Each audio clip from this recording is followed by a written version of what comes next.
Welcome, everyone. Thank you for joining us today. I'm Theresa, CEO and Chief Nursing Officer of the Windsor-Essex County Health Unit. For those of you who are awaiting test results for COVID-19, you can now obtain your results online. Please check the Ministry of Health's online portal or the link on our website.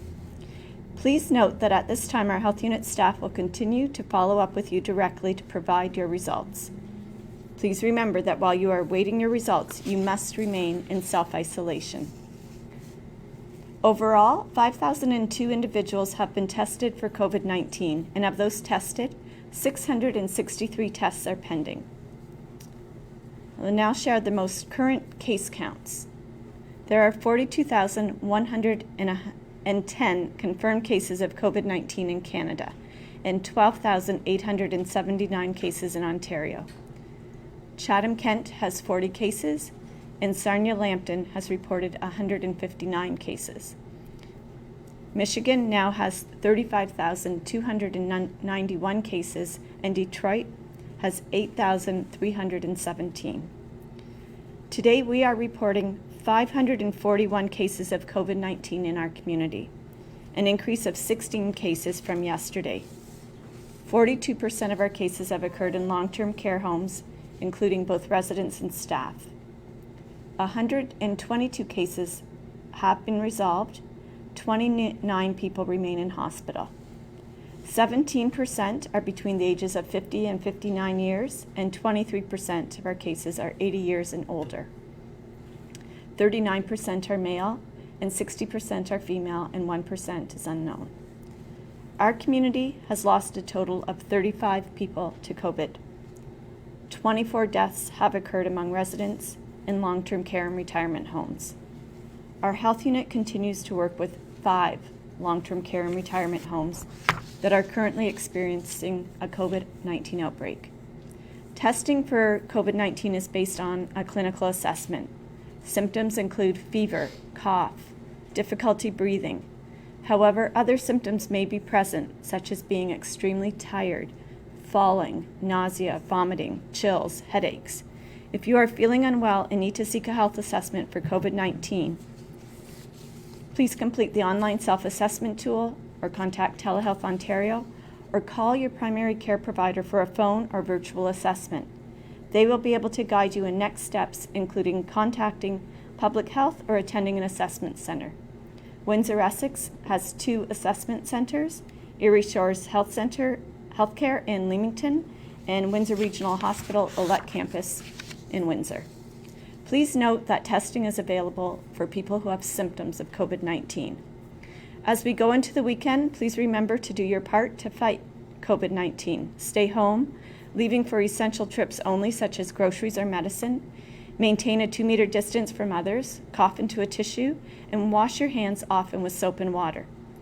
And a final note today to thank our essential workers, our healthcare workers, first responders, those who continue to maintain our food supply from farm to table, and those who continue to provide us with electricity, water, and gas. We appreciate each and every one of you.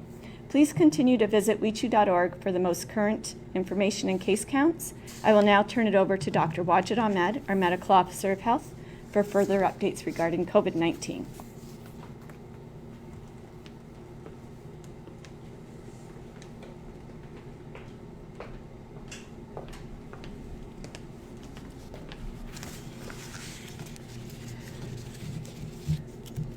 Good morning, everyone.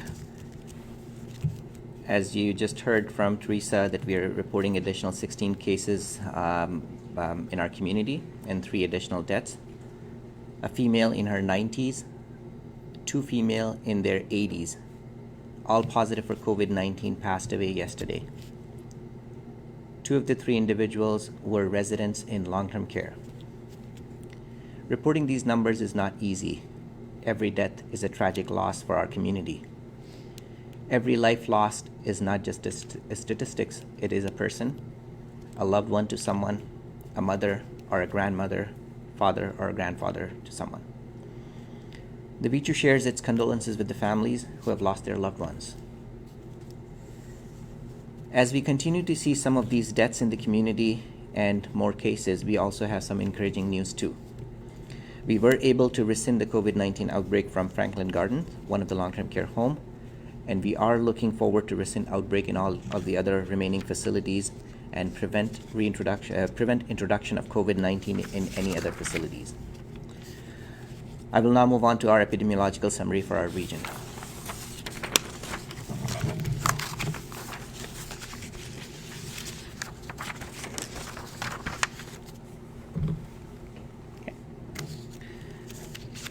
So very quickly, once again, this is what we will cover in the presentation. I will focus on the key points to answer some of the questions that everyone, including myself, is asking. The conclusion that we draw is based on evidence, and the data that we collect will help us, or is already helping us in making evidence-informed decision-making to make our public health recommendations.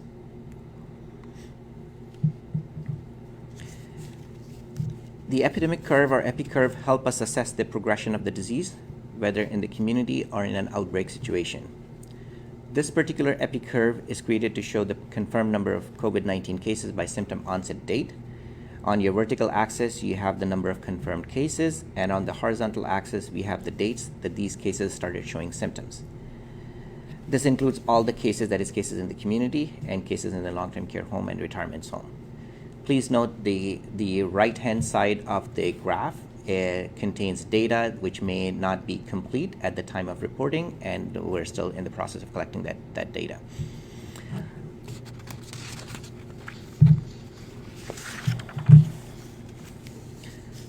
This particular EpiCurve is created to show the number of confirmed cases of COVID-19 in the community and the number of cases in the long-term care home and the retirement home. On your vertical axis, you have number of confirmed cases, and on the horizontal axis, we have the dates these cases were confirmed. As you can see in the blue bars, the cases in the community showed a peak around March, and it's now in the downward trajectory, and we hope that it will continue this way.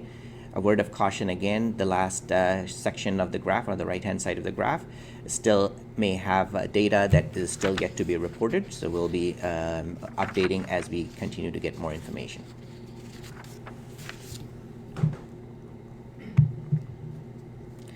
So the next logical question always comes to our mind is, when we are looking at these cases, where are we compared to some of the other communities and compared to the province? Is it something really bad, something we should be worried? We looked at the regional and provincial rates per 100,000 population to standardize the comparison and make the comparison more reasonable by adjusting it based on the population size.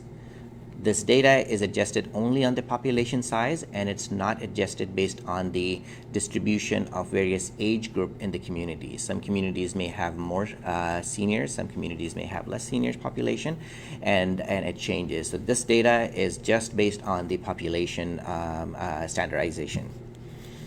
When we are looking at it, we can see that we are significantly high rate compared to the provincial average.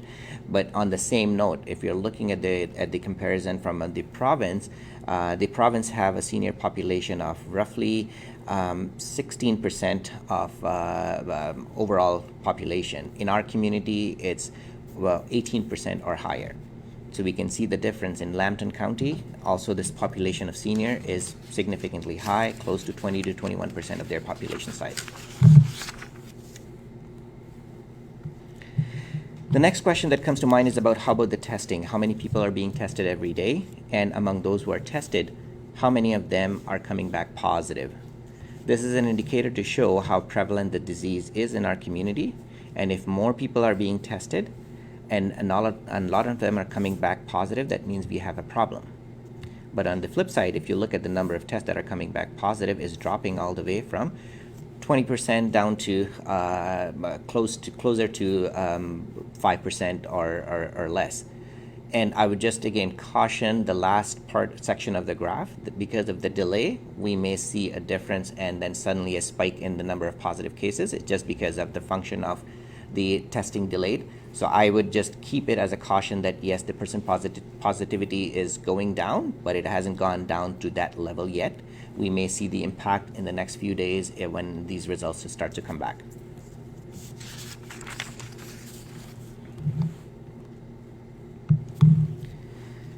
So this particular graph is created to show the age and sex distribution of all these individuals in our community, and no surprises there.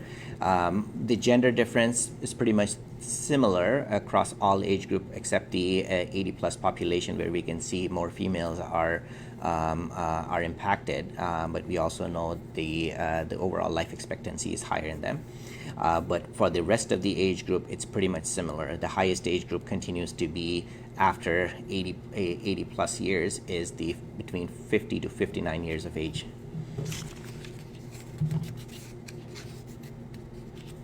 And one of the questions that is frequently asked of us is the number of cases in each of the municipality.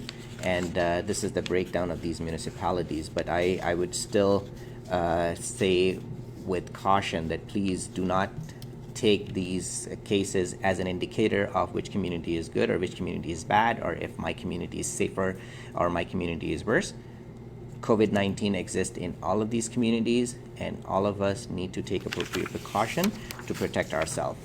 When we are looking at this graph, no surprises, because majority of our population is live in the Windsor area, so we have most of these cases in Windsor area, but around the county it is distributed pretty evenly. One of the municipality, as you can see, has a high number of cases, and it's all because of the long-term care home in that municipality that is driving that increased number in that particular municipality.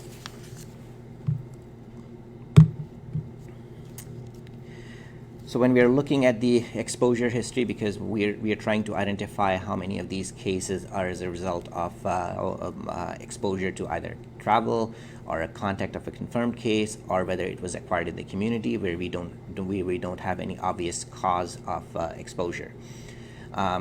So as the travel piece is going down, initially the travel was the highest exposure that we were finding. Right now it has gone down to under 20 or 19%, and followed by a significant proportion of confirmed cases, going up to all the way to 34%. Still, almost a quarter of the case is community acquired, which is something that we will want to reduce more and more. With all our efforts at public health measures that we have put forward. The unknown 24% is still all the cases that are currently being investigated and being updated as we are getting the information.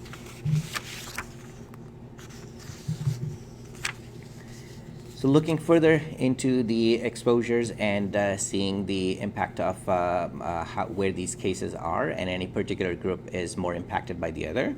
What we can see here in this graph is around 30% of our cases in our community is in the healthcare worker. And among those healthcare worker, we can see in the graph, it's a stack bar graph, and it shows healthcare workers who travel to Michigan, and then the distribution of these cases in this healthcare worker. So majority of these cases, what we are seeing right now still is in like 30%, and we like to see that number going down. About 5% of these cases visited a healthcare facility, anywhere, whether we're talking about in Windsor or whether we're talking about Michigan. So they visited a healthcare facility and then they got infected. Doesn't necessarily mean that they contracted it at the healthcare facility, but it just gives an indication that where they could potentially be exposed to this virus. So some of the risk factors that we are finding in these cases is what kind of chronic illness that they have. We looked at our data to answer this question, and this is what we can find. So roughly 20% of our cases had some kind of a chronic medical condition, or 17% to be exact. A small proportion of these individuals are also immunocompromised, 2% cases. And then we have the rest of the cases as a combined chronic medical condition, immunocompromised, which makes up 4% of our cases. 1% case is in pregnant women, and 35% of our cases has no chronic medical condition, and 40% cases we don't have that information, and we're still in the process of collecting that information. But majority of the cases, as we can see, is linked with do not have any chronic medical condition, and that is why when we are making those recommendations, it is for everyone. It's for young or old. It's for healthy or not. everyone is at risk of contracting the disease, and everyone is developing the disease. So please follow the public health recommendations. Looking further on the risk factors, the most dominant risk factor is cardiovascular disease, no surprise, followed by asthma, obesity, and diabetes. This is not surprising for us because the local population health assessment data for 2019, which is also available on our website, has already identified the significantly high number of people who are overweight and obese and the cardiovascular disease as the leading cause of death in our region. And my message to all of the Windsor-Essex residents, as we are focused on the COVID-19 right now, we also need to watch out for some of our other health behaviors and pay attention to our health. Obesity, smoking, cardiovascular disease are a big concern in our community, and we need to work on it to become more healthy. A quick look at the cases and looking further on the risk factors, the most dominant risk factor is cardiovascular disease. I already covered that part. My apologies. Okay, a quick look at the cases and what their symptoms are reporting. Roughly 3/4 of these cases are presented with cough. This is different from my last update when fever was the most predominant symptoms. And what we did is we cleaned up the data to make sure that we are not capturing anything twice, and also the impact of the long-term care home residents. Many of these long-term care home residents, the most predominant symptom that they're presenting is not fever, but instead cough. So that's why we can see some of the changes there. The 3/4 of these cases are presenting with cough, and followed by malaise, fatigue, headaches, and chills, which is pretty common in majority of these cases, and the numbers are presented right up there. One word of note that anyone can present with more than one symptoms, and that is why these numbers will not add up. So people may have multiple symptoms as they are presenting to us. So when we are looking at what is happening with all these cases, so now what we can see is roughly 40% of these cases are self-isolating and recovering at the comfort of their home. More than 20% of the cases, or 22% to be exact, are resolved or recovered. So that's a good news. Almost like 1/5 of our cases are resolving, and we are hoping in the coming days we'll continue to see an increase in those number of cases. On the flip side, unfortunately, we lost 6% of our cases, and less than 10% of these cases are currently in the hospital or ICU beds. Some of these cases are self-isolating and may have been admitted to the hospital, but right now they may be discharged and are getting better in the comfort of their home. And we are still investigating almost 1/4 of these cases in the community.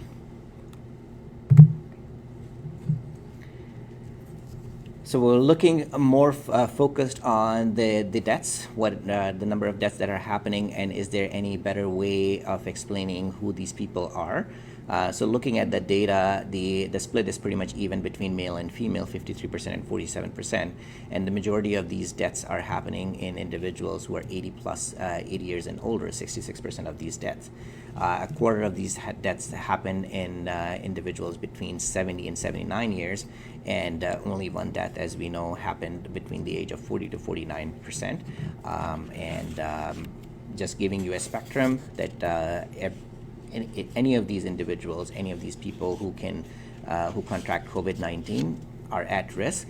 So please be mindful to take care of yourself and also your loved ones and also your community to prevent these deaths from happening in the first place. So this particular graph shows what it means for an individual who contracts COVID-19, and this graph is meant to show that all these cases that we have seen in our community and what is the current impact. In our community, the overall case fatality rate is 6%, which is pretty high. Those who are living in long-term care home, their rate is even higher, which is 10%, and that is why all the attention is now focused and shifted to that group. But even in the community, when we are looking, we have a case fatality rate of 3%, or a little over 3%, and it is important. It is a significant number that should motivate people to take appropriate precautions and take these steps that we are recommending for public health measures. And now the biggest question is always, where are we heading? Last time when I showed this graph, we were in the upward trajectory. With respect to the case doubling rates, our cases were doubling at the rate of slightly higher than 2 days now. But now we are, as we continue to see, we are almost touching to our goal of case doubling rate of 4%. Every 4 days.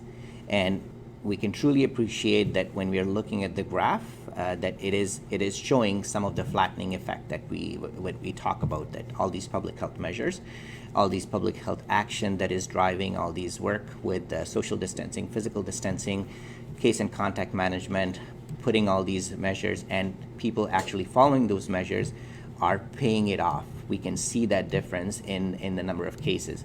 Even though we are seeing those cases, we will continue to see some of these cases, but the message is whatever we are doing is working, and we need to continue to do what we are doing, because that's the only way we can get to a point when we can reduce the community transmission almost to zero, and then we can go back and start to talk about returning to our normal, whatever the normal looks like in the near future.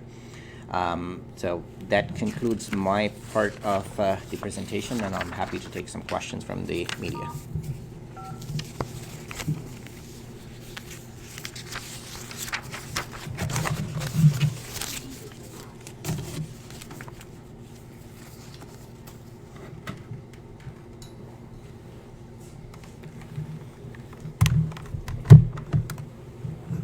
We'll now take questions from the media. We'll start with Blackburn.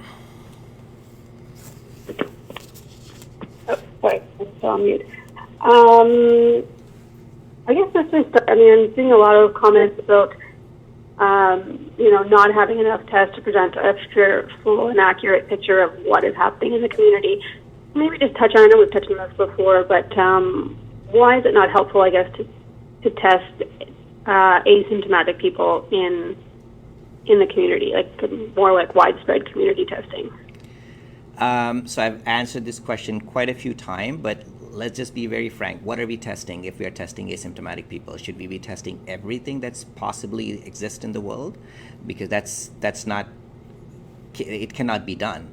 If anyone who is symptomatic and who meets that criteria, which is pretty straightforward, and we have presented all this data, whatever we have, in what these people are exhibiting symptoms, there is a clinical assessment that is happening in all these centers. There's a clinical assessment happening with on the online assessment tool, and if they meet that criteria, they're going there and they're getting swabbed. So that's the number that we're talking about. Testing asymptomatic people, it doesn't give us anything unless we have that type of a resource that we are willing to invest. Right now, what we are seeing is people who are getting tested, and when we talk about the percent positivity data, we showed that data. So if we are testing 100 people, and if the data is coming back positive for 5% or 10%, that's still pretty low. That means the cases in the community, it's not that high as many people suspect, and anyone who is asymptomatic, the likelihood that they will be spreading the disease is very, very low. And that's all I can say. But anyone who's symptomatic, I would strongly suggest that they should get tested. And to my understanding, they are getting tested. Now, the 5% tests that are coming back positive, is that pretty typical for the province, or is that unknown at this time? Well, to be honest, when we're looking at the validity of these tests and what this test should look like, the ideal test that we see should have a percent positivity of 50%. And then if we have a percent positivity of 50%, that means we are testing the right people. If we have the percent positivity of 5%, then that means basically we're not testing the right people, and people are still getting tested more than they should. And again, it's a complex science that would be hard for me to explain at this topic. But we like to see any test that we are conducting in the community anywhere between 30 to 50% positivity. Right now, we are seeing the positivity as low, which in some way is encouraging. But on the flip side, it could also mean that we are not testing the right people. Thank you. Any questions from the Windsor Star? Is there any update on the conversations about testing and support strategies for people in the homeless population? So all these activities are happening right now. Theresa is leading that from the health unit side and has been in contact with all the partners, including the city and the healthcare sector and the facilities that house these population. So we have a plan in place, and we're just waiting to finalize some of the key details, and then we will share that detail with the community in the next couple of days. Thank you. Any questions from Windsor? We looked at the risk factors, the pre-existing conditions for cases. Do you have any of that data for the number of deaths that have occurred or the number of serious illness, hospitalized illness? So we looked at that data. Most of these individuals have some kind of comorbid illness as well, but the data, the sample size is too low to draw any meaningful conclusions. So that's why we didn't present that data, but most of these individuals, just by the function of their age, after 70, almost all of them would have some kind of chronic illness, but not to pinpoint one particular chronic condition as the cause of these disease.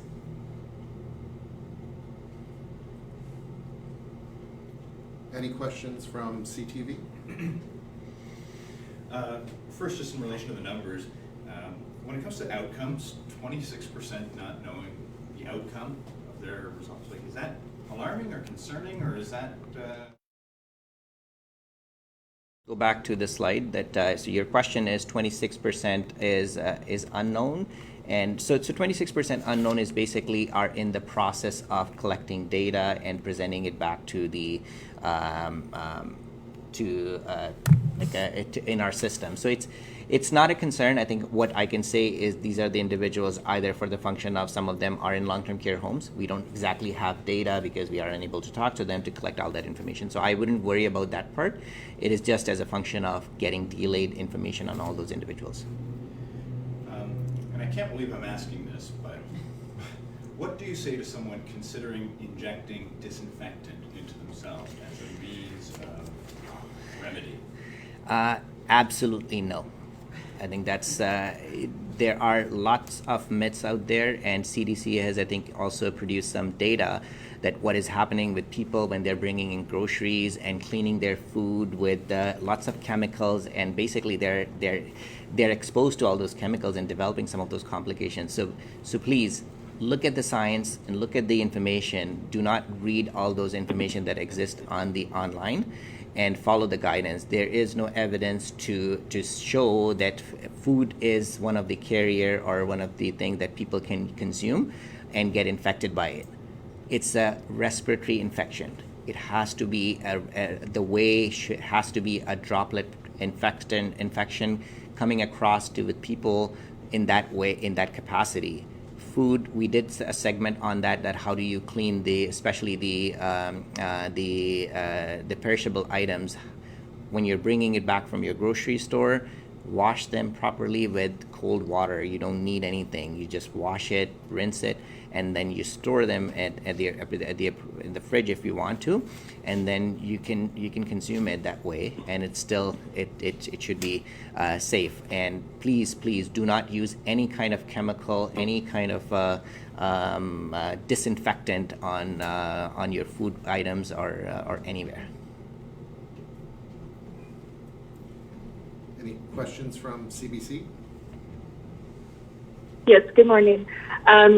When we went over the numbers, women in their 80s were more cases of COVID than men in their 80s. Is there a particular reason for that? Is it that we just have more women in their 80s than men in their 80s? I would say it's just because of the more women in the 80s age group compared to men. The life expectancy of women is higher than men, which is one of the reasons that you see more women in that age group. Okay. We understand that the health unit has sent Dilkins a list of recommendations so that transit would be safe. Can you go over the list of things? So that list will be finalized and will be posted on our website soon, so you can see that information as soon as we will post it. Okay, thank you. Any questions from AME 100? No, I'm good, thanks. Any further questions from Blackburn? No, I'm good. Windsor Star? I'm just seeing a lot of people online asking about antibody testing. Is it too early to even have that conversation? When or would it ever occur in this region? So it's not too early to have this conversation, though. So that conversation is already happening. That testing is already happening. Public Health Ontario Lab is doing comparative analysis on the antibody testing and also looking at the swabs and do some comparative study to confirm the validity of those testing and how do you interpret those test results. We are expecting to see some results of that analysis soon, and we should have those numbers or testing available in our community. I think we have to be careful in how we will then use that test, because the sensitivity and specificity of these tests are high for the nasopharyngeal swabs rather than the antibody testing. Antibody testing can help with someone who has the disease, who had the disease in the past, and it may not be as accurate in the initial phase of the disease. It may be more accurate after the initial phase of the disease, and vice versa. The initial phase of the disease, NP swab is still the most sensitive to pick up the cases early. Thank you. Any further questions from Windsor?